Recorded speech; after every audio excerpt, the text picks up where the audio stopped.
name's Laura, and I've been doing stained glass for about 10 years. Stained glass can be a rewarding yet challenging craft to learn. There are many things you need to consider when doing stained glass. Once you've finally decided on a project that you would like to do, the next thing you need to decide is the method in which you're going to do it. There are two main methods used in building stained glass projects. The first method is the lead cane method, and the second method is the Tiffany method. The lead cane method has been around for hundreds of years, and there are literally thousands of examples of the lead cane method in churches and cathedrals all over the world. The example that I have here comes from a church in France, and it dates back to approximately the 13th century. You can see the reason that they would use a construction method such as the lead cane method when you look at how it's constructed. When they build the lead cane window, they use lead cane, of course. This is a piece of lead cane. When you use lead cane, it's stretched to make it straight, because when you first get it, it's not very straight. Lead cane has a channel on both sides of it that the glass fits into.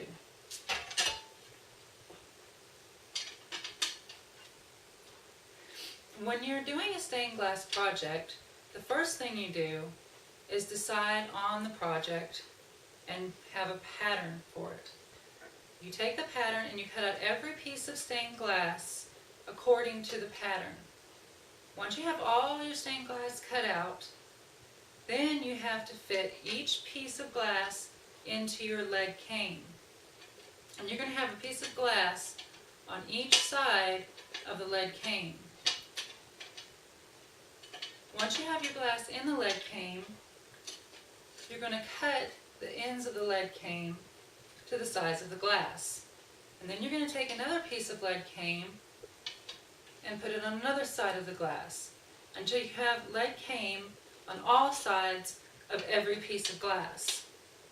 Once you've done this, then you're going to have to solder each end or corner of the lead glass together, the lead cane together. Once you've done that, and you have all your whole project is soldered together, have all your lead in your project, and all of the corners soldered together, then you use a cement that you push up in between the glass and the lead cane. You do that on both sides of the panel. Once your panel has dried, that cement makes the panel very, very strong.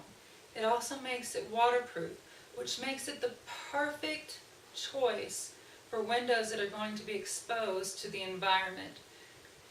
Because it has the cement in there, it makes it very strong, and it will hold up to things like rain, snow, wind, fog. And if you want to use a piece of stained glass in a place like the bathroom or the kitchen, a lead panel will be perfect for that. The cement and the lead in a lead cane window also make it the perfect choice for very heavy, large pieces, because the cement adds extra stability to it. The lead cane also is wonderful for people who do not have a really good soldering technique or a not really steady hand, because the lead cane gives a straight edge every time. Unlike the Tiffany method. The Tiffany method is associated with Louis Comfort Tiffany. He developed the Tiffany method back in the late 1800s, and you see his method in things like this lamp here.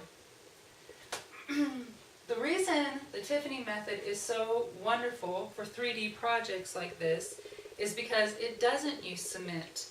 It uses copper foil. Copper foil comes in these little strips like this, and it's just that. It's copper foil. On one side it's copper, and On the other side, it's got a backing, but it's sticky. And so what you would do is you would basically do the same thing you do with the lead cane. You would wrap every single piece of glass with the copper foil. But because it's sticky, it makes it a little difficult. You want to wrap each piece of glass with the copper foil, but because when you solder, everywhere there's copper foil, you're going to have a solder line. You need to make sure that when you put the copper foil on the glass, it wraps around the glass evenly. Once you have every single piece you've cut out foiled properly, then you're going to take what's called flux. The flux is what is used to clean the copper foil and make it ready to take the solder. If your copper foil is not cleaned properly with the flux, it won't take the solder.